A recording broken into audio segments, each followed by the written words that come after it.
नमस्कार दोस्तों, हमारा चैप्टर सेकंड चल रहा है। कल हमने इसकी एक्सरसाइज सेकंड ए कंप्लीट कर ली थी। इसके क्वेश्चन नंबर 3 में मैं आपको एक चीज़ बताना भूल गया कि जो अल्फ़ा होता है उसमें मैंने आपको बताया था कि 2, 2 और 3 ये वाली वैल्यूज़ आती हैं। इसी प्रकार डी वाले में 5, 9, 5 ये वाली वैल्यू आएगी और इस वाले में 2, 0 और 6 वैल्यू आएगी, क्योंकि यहाँ पे जो x के साथ गुणांक है वो 0 है, तो यहाँ पे 0x हमें लेना होगा। ठीक है, और इसमें जो अल्फ़ा की वैल्यू है वो 0, 0, 0 लेनी होगी। ठीक है, इसके बाद रैखिक आश्रितता और स्वतंत्रता, लीनियर डिपेंडेंस एंड इंडिपेंडेंस, इनके जो दो पार्ट हैं उनकी दो डेफिनेशन आएगी, लीनियर डिपेंडेंट और लीनियरली इंडिपेंडेंट। एक घाततः स्वतंत्र या रैखिकतः आश्रित, दूसरा है लीनियरली इंडिपेंडेंट यानी एक घाततः स्वतंत्र या रैखिकतः स्वतंत्र। ठीक है, तो हम लीनियरली डिपेंडेंट यानी एलडी की बात करते हैं, एक घात स्वतंत्र।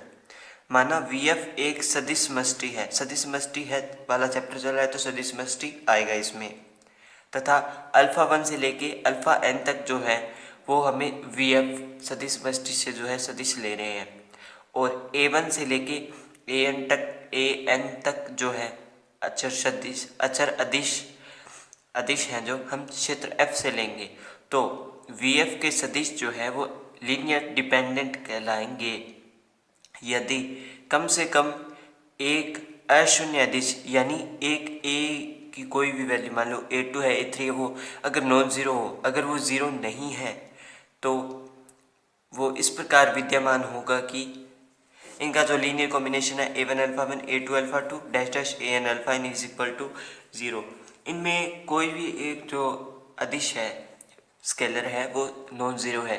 अगर वो स्केलर नॉन ज़ीरो है तो इसका मतलब क्या हुआ कि जहाँ पे इक्वल में ज़ीरो नहीं बनेगा, और इक्वल में ज़ीरो बनाने के लिए इसमें कोई एक सदिश है जो उसके साथ मल्टीप्लाई में होगा वो ज़ीरो हो जाएगा। मान लिया कि जो A3 है वो नॉट इक्वल टू ज़ीरो है, तो हमारा जो अल्फ़ा 3 हो जाएगा ना वो ज़ीरो हो जाएगा, तो इन दोनों का जो मल्टीप्लाई है वो ऑटोमेटिक ही ज़ीरो हो जाएगा। तो ये लीनियर डिपेंडेंट है। लीनियरली इंडिपेंडेंट सेम परिभाषा है, बस थोड़ा सा चेंज है। यह माना VF एक सदिश समष्टि है तथा अल्फा 1 से लेके अल्फा n तक बिलोंग कर रहे हैं VF में, और A1 A2 AN है वो बिलोंग करते हैं F से। ठीक है, तो VF के सदिश Li कहलाते हैं यदि सभी अदिश शून्य हो। इसमें क्या है, A1 से लेके AN तक जितने भी स्केलर है वो सारे ज़ीरो हो जाएंगे, तो इनका जो लीनियर कॉम्बिनेशन है वो इस प्रकार हो जाएगा। इसमें जो है सारी अदिश है वो जीरो है और सारी सदिश नॉन ज़ीरो है या अशून्य है। A1 से AN तक टोटल जो है ज़ीरो हो गया। इसके बाद हम थ्योरम 2.5 करेंगे। सदिशों का ऐसा समुच्चय जिसमें कम से कम एक शून्य सदिश हो, LD होता है। मतलब इसमें हमें जो वेक्टर है वो एक ज़ीरो बताना होगा। ठीक है, थ्योरम 2.5। तो इसके लिए सबसे पहले हम सदिश समष्टि मानते हैं। माना एक VF है वो एक सदिश समष्टि है या वेक्टर स्पेस है।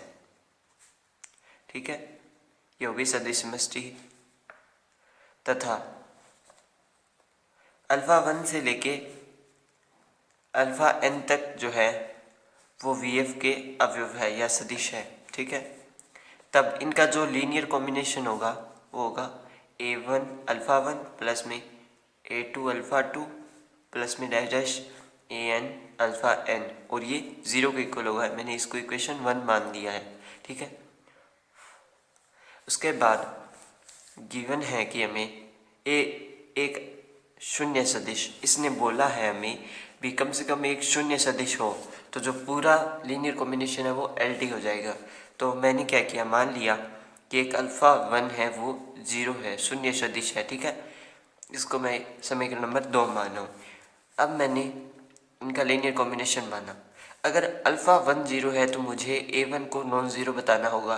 तो मैंने क्या किया, A1 की जगह 1 रख लिया और अल्फ़ा 1 प्लस में ज़ीरो, अल्फ़ा 2 प्लस में ज़ीरो, अल्फ़ा 3 प्लस में dash dash zero, alpha n। मैंने A1 की जगह 1 रखा और बाकी की जगह 0 0 पुट कर दिया, A2 A3 AN की जगह 0 पुट कर दिया। ठीक है, चूँकि यहाँ पे अल्फ़ा 1 है वो इक्वल टू 0 है, लेकिन A1 है वो यहाँ पे नॉन ज़ीरो है। यहाँ A1 नॉन ज़ीरो है, परंतु A2 A3 dash dash AN जो है वो इक्वल टू ज़ीरो है।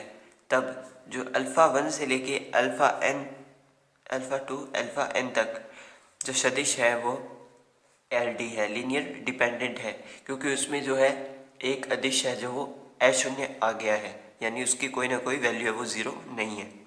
थ्योरम 2.6 की बात करेंगे हम आगे। थ्योरम 2.6, सदिशों के Li समुच्चय का प्रत्येक अरिक्त उपसमुच्चय भी Li होता है, यानी इनका सबसेट है वो भी Li होगा। तो ये थ्योरम 2018 और 19 में आई हुई है, 20 में नहीं आई। थ्योरम 2.6, तो इसमें जो उपसमुच्चय है उसे हमें Li बताना है। तो सबसे पहले हम सदिश समष्टि मानते हैं, फिर उसका एक उपसमुच्चय मान लेंगे S, फिर उसके बाद में जो है S का भी एक जैसे VF का समुच्चय S हो गया, S का ये VF सदिश समष्टि है, इसका समुच्चय जो है वो S हो गया। हमें उपसमुच्चय को Li बताना है, पहले हम S को Li बताएंगे, ठीक है, उसके बाद इसका एक उपसमुच्चय मैंने मान लिया या सबसेट मान लिया S डैश, फिर हमें इसे Li बताना होगा। ठीक है, ये प्रोसीजर है। तो सबसे पहले हम वेक्टर स्पेस मानेंगे, VF है वो एक वेक्टर स्पेस है, वेक्टर स्पेस है, और माना कि S है वो इसका एक सेट है, ठीक है, जिसमें ये सदिश है n तक, और ये VF में कंटेन कर रहा है। ठीक है, गिवन है कि अल्फ़ा 1 से लेके अल्फ़ा n तक ये सभी Li होंगे, यानी समुच्चय जो है हमें वो बताया हुआ है कि वो Li होगा, हमें उसके उप समुच्चय को Li प्रूव करना है। ठीक है,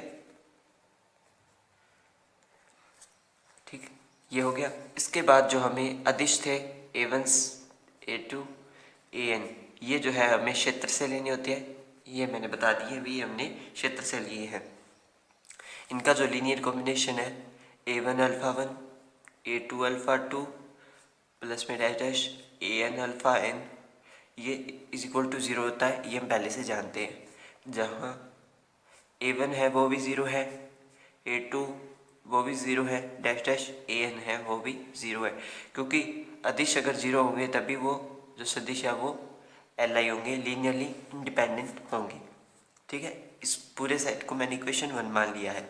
अब मैं इसका उपसमुच्चय मान रहा हूँ जिसे हमें Li प्रूव करना है। मैंने माना कि S डैश है वो S का एक उपसमुच्चय है, ठीक है, जिसमें S से कम अवयव होंगे, यानी S डैश में मैंने अब M अवयव माने, alpha 1 alpha 2 dash dash alpha M। ठीक है, मैंने M अवयव मान लिए हैं, और जहाँ M जो है वो छोटा और बराबर है N के। ठीक है, अब हम पुनः समीकरण 1 से जो है इनका LC कॉम्बिनेशन बनाएंगे। तो हमारा जो LC कॉम्बिनेशन है A1 अल्फ़ा 1 प्लस में A2 अल्फ़ा 2 प्लस में dash dash AM alpha M plus में dash dash AN alpha n is equal to zero, क्योंकि यहाँ पे n तक हमने बनाया था कॉम्बिनेशन, और अगर हमें m लेना है तो हमें m बीच में दर्शाना होगा। नेक्स्ट पेज पे हम बात करते हैं। तो यहाँ पे A1 is equal to A2 dash dash AM is equal to dash dash AN, यहाँ पे जो है ज़ीरो है, क्योंकि हमने AN तक जो है लीनियर कॉम्बिनेशन बनाया है, और वो S में जो है Li था, तो इसमें भी Li होगा, और हमें एक चीज़ बताई थी कि m जो है वो छोटा और बराबर है n के। अब यहाँ पे जो a1 से लेके a1 इज इक्वल टू 0 से लेके a2 डैश डैश am है, यानी हमने जो s डैश माना है उसके अदिशों को मैंने 0 बता दिया है, क्योंकि हमें दिया हुआ है कि जो s है वो li है। s li है तब इसका जो सबसेट है वो भी li होगा, यानी इतने तक अगर 0 हो गए तो इतने तो अवश्य ही 0 होंगे। ये am है, ठीक है, यानी an तक मान लो 10 तक गिनती है तो उसमें 5 तक जो है वो 10 तक गिनती है, 10 तक वो li है तो अवश्य ही 5 तक वो ज़रूर li होगी। सेम यही प्रोसीजर इसमें है।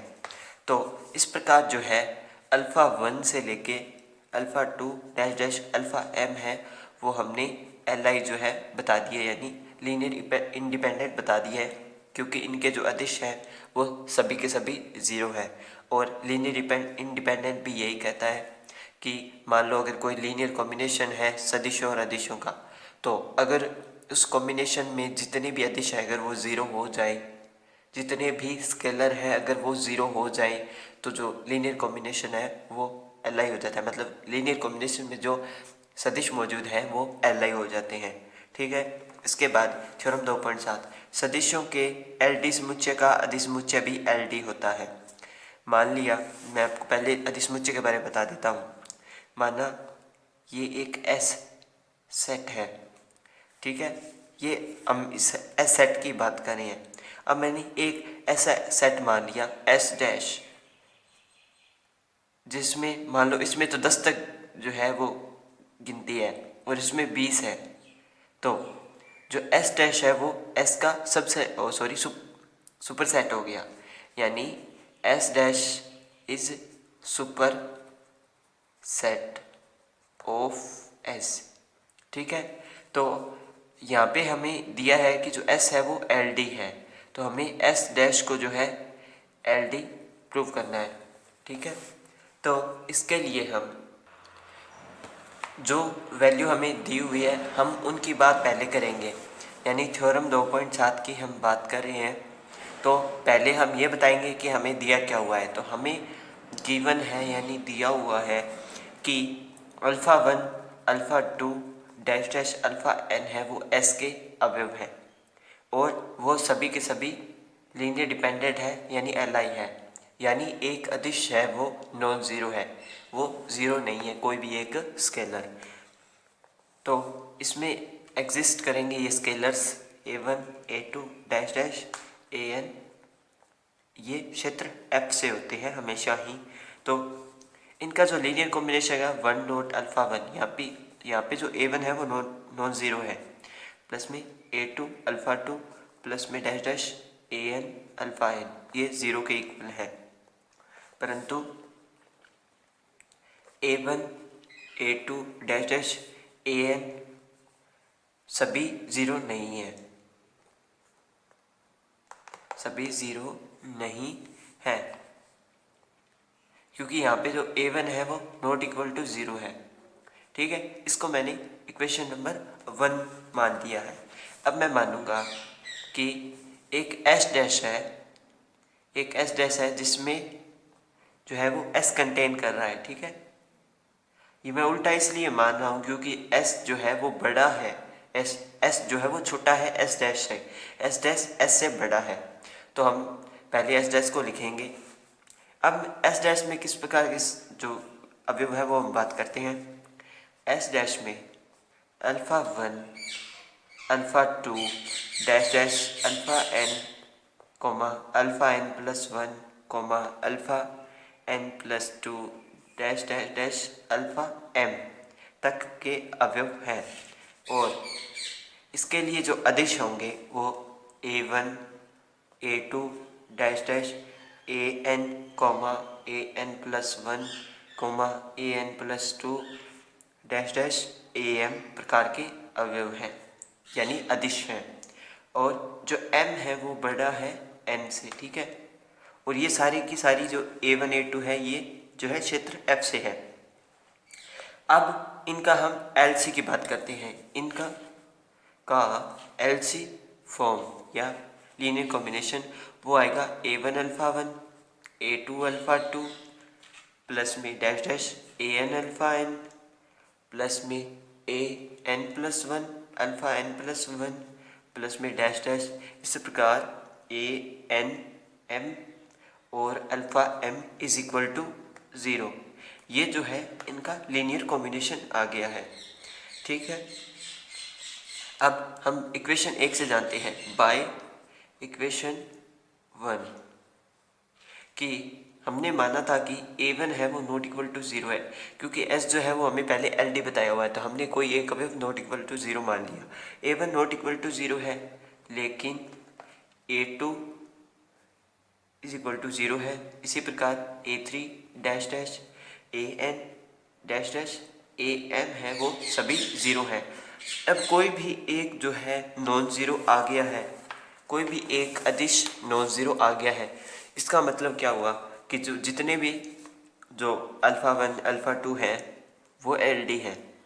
Alpha 2 dash dash alpha n comma alpha n+1 dash dash alpha m LD है, क्योंकि A1 है वो नॉट इक्वल टू 0 है तथा A2 से लेके AM तक तो जो अवयव है वो 0 है, ये हमने पहले बता दिया है। इज इक्वल टू 0 ये AM है, तो A1 नॉट इक्वल टू 0 आ गया S डैश में, तो अंततः जो S डैश है वो LD हमने प्रूव कर दिया है। ये थ्योरम 2.7 है। थ्योरम 2.8, यदि VF सदिश समष्टि है तथा S में इस प्रकार के अवयव हों, ठीक है, ये V से है कि कुछ शून्येतर सदिशों का एक उपसमुच्चय LD उपसमुच्चय S LD होगा यदि और केवल यदि S के कुछ अवयवों के शेष बचे अवयवों को LC के रूप में व्यक्त किया जा सकता है। अल्फ़ा 1 से लेकर अल्फ़ा n तक टाइप के एलिमेंट्स का जो S है वो एक सेट है, ठीक है, सदिशों का एक सबसेट है, सॉरी। S जो है वो यदि और केवल कुछ शेष बचे S जो है LD होगा यदि वह इसके बचे हुए अवयवों को लीनियर कॉम्बिनेशन के रूप में जो है उनको व्यक्त किया जा सके। ठीक है, तो थ्योरम 2.8 हम शुरू करते हैं प्रूफ में। थ्योरम 2.8 जिसमें हमें प्रूफ करना है कि S LD है, तो इसके लिए हमें कुछ लेके चलना पड़ेगा। जो S है वो कुछ एलिमेंट्स हैं, कुछ एलिमेंट को बाकी एलिमेंट के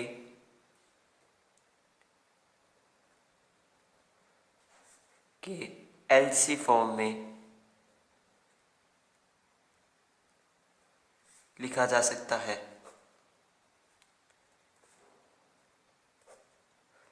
मतलब पहले अगर हमें LD प्रूव करना है तो हम ये लेके चलेंगे कि S के जो बचे हुए एलिमेंट हैं उनको LC फॉर्म में लिखा जा सकता है, या अगर हमें ये प्रूव करना है कि S के अवयवों को LC फॉर्म में लिख सकते हैं तो हमें S को LD लेके चलना होगा। तो मैंने सबसे पहले माना एक सदिश समष्टि, लेट VF एक वेक्टर स्पेस है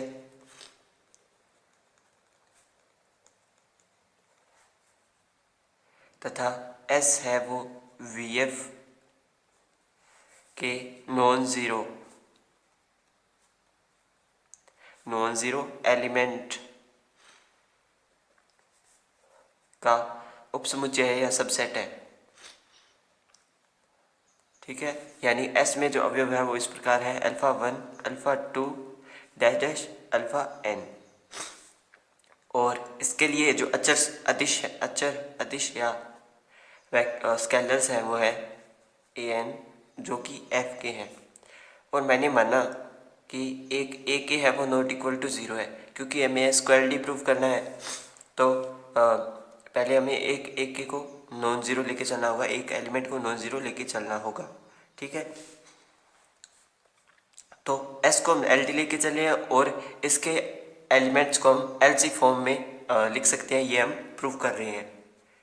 तो हमने लीनियर कॉम्बिनेशन जो है इसका बनाएंगे।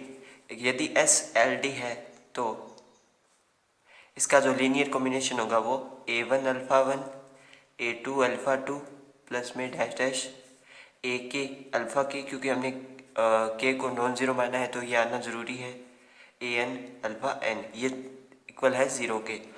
ए के है वो जो है नॉन ज़ीरो माना तो मैंने इसको एक साइड रखा, बाकी वे दूसरी साइड आ गए, प्लस में A2 अल्फ़ा 2, यहाँ पे मैंने माइनस का साइन पहले कॉमन ले लिया है, प्लस में AN अल्फ़ा n, बाकी अब यहाँ आ गए हैं। अब अल्फ़ा की अगर मैं वैल्यू की बात करूँ तो वो आएगी माइनस का 1/a, और इसको समेशन फॉर्म में अगर हम योग के फॉर्म में लिखें तो ये i 1 से लेके n तक, और i है वो इक्वल नहीं है k के, क्योंकि k यहाँ पे आ गया है, और ये ai अल्फ़ा i, ठीक है, जो कि एक वेक्टर की एलसी फॉर्म है, यानी लीनियर कॉम्बिनेशन फॉर्म है। हमने जो अल्फ़ा के है उसके जो बचे हुए, मान लो ये अल्फ़ा के है उसमें बच गया, तो उसको हमने एलसी की फॉर्म में यहाँ पे कन्वर्ट कर दिया है, ठीक है। अब हम इसका विपरीत करेंगे, मतलब इस एल फॉर्म को लेके चलेंगे और एस को एल टी बताएंगे। तो कन्वर्स में माना कि अल्फ़ा जे एक अवयव है एस का है, और उसको भी इसी प्रकार लिखा जा सकता है, यानी एल सी की फॉर्म में लिख सकते हैं उसको। अल्फ़ा जे एस का अवयव है तो एल सी एक वेक्टर का निम्न होगा, मतलब इस वेक्टर का जो एल सी है वो निम्न होगा।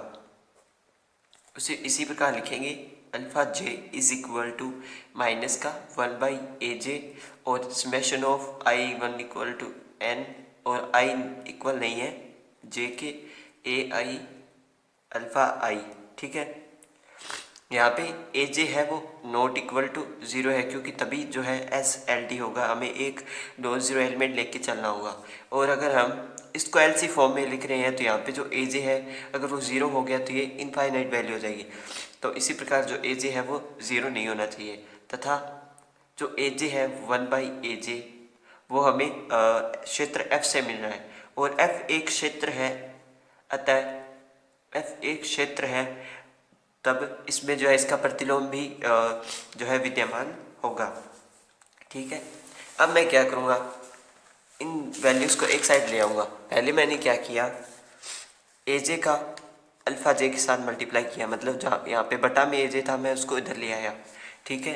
तो इक्वल में रह गया मेरे पास माइनस का समेशन i1 से n और ai अल्फ़ा i, और यहाँ पे i जे के इक्वल नहीं है, ठीक है, और इक्वल ये इस प्रकार चलता रहेगा, ठीक है। अब मैं इसको भी इधर ले आऊँगा, यानी ए जे अल्फ़ा जे प्लस में समेशन ऑफ i1 से n, और i है वो इक्वल नहीं है j के, और यहाँ पे ai अल्फ़ा e, और ये हमेशा जीरो के इक्वल होता है, और जहाँ aj है वो जीरो नहीं है। अगर ये aj ज़ीरो नहीं है इसका मतलब जो s है वो LD है, क्योंकि इसमें एक अदिश है वो नॉन ज़ीरो है। तो थ्योरम 2.8 कंप्लीट हो चुकी है। 2.9 इम्पोर्टेंट नहीं है इस साल के लिए, लेकिन मैं आपको इसके बारे में थोड़ा बहुत बता दूंगा। कल हम इसके जो है एग्जांपल्स करेंगे। एग्जांपल्स से पहले मैं आपको थ्योरम के बारे में थोड़ा बता दूंगा। वीडियो अगर पसंद आए तो लाइक कर दीजिए, अपने फ्रेंड्स के साथ शेयर कर दीजिए, और चैनल सब्सक्राइब कर लीजिए। और वीडियो देखने के लिए धन्यवाद।